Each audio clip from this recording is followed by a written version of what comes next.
गीता के page number 99 में मैं पहुंच चुका हूं।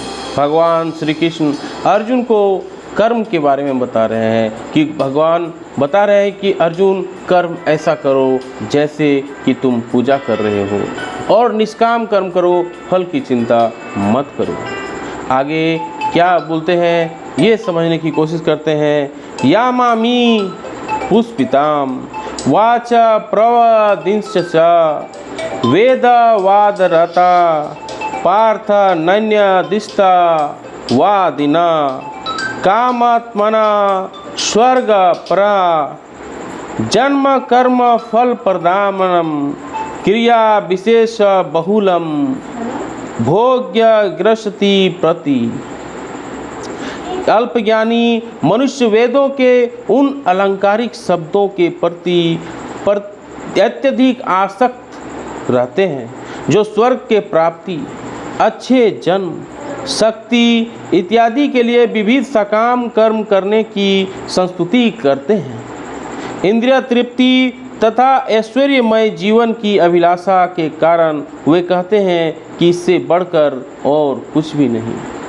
जो इंद्रिय तृप्ति के लिए लगे रहते हैं, जो आँख कान त्वचा जीभ की शांति के लिए लगे रहते हैं, उसकी तृप्ति करना चाहते हैं, वो जिंदगी भर भटकते रहते हैं। लेकिन जो कृष्ण भावना अमृत में डूबे रहते हैं, जो अपना कर्म कृष्ण के लिए करते हैं, भगवान के लिए करते हैं, उनका जीवन आनंदमय हो जाता है, उन्हें मोक्ष प्राप्ति हो जाती है।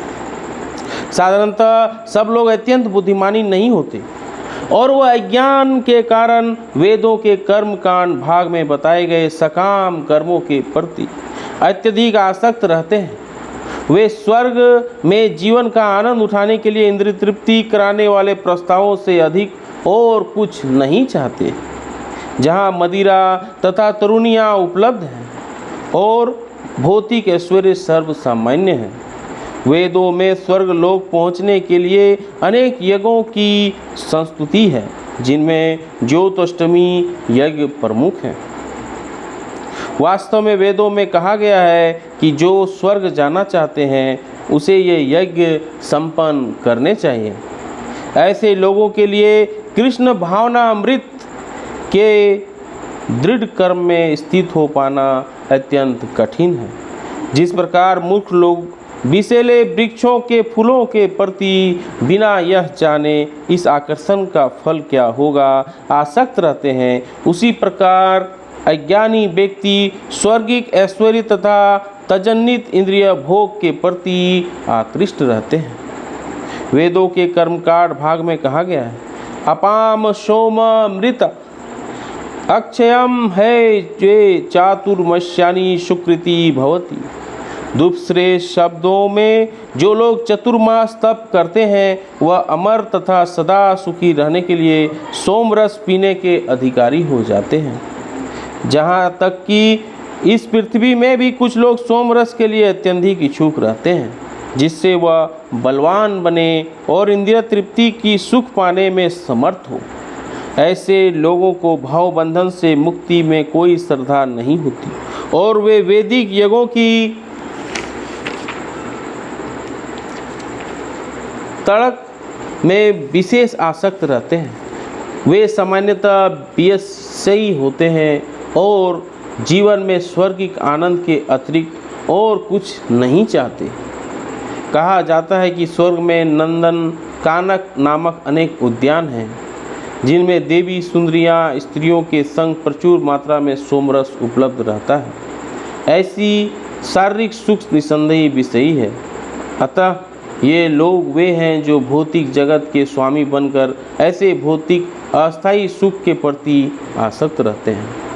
तो यहाँ पे भगवान श्री कृष्ण बोलना चाहते हैं कि जो इंद्रिय तृप्ति में लगे रहते हैं वो जीवन में सफल नहीं हो पाते, स्वर्ग में सफल नहीं हो पाते। जो इंद्रिय तृप्ति से हट के कृष्ण भावना अमृत में जुड़ते हैं, यानी भगवान के लिए काम करते हैं, देश के लिए काम करते हैं, समाज के लिए काम करते हैं, लोगों के लिए काम करते हैं, वो जीवन में सफल होते हैं। भोगर्ष्य प्रसातनम तया पश्यतेषाम व्यासीतमकाता बुद्धि समाधो ना विधीयते।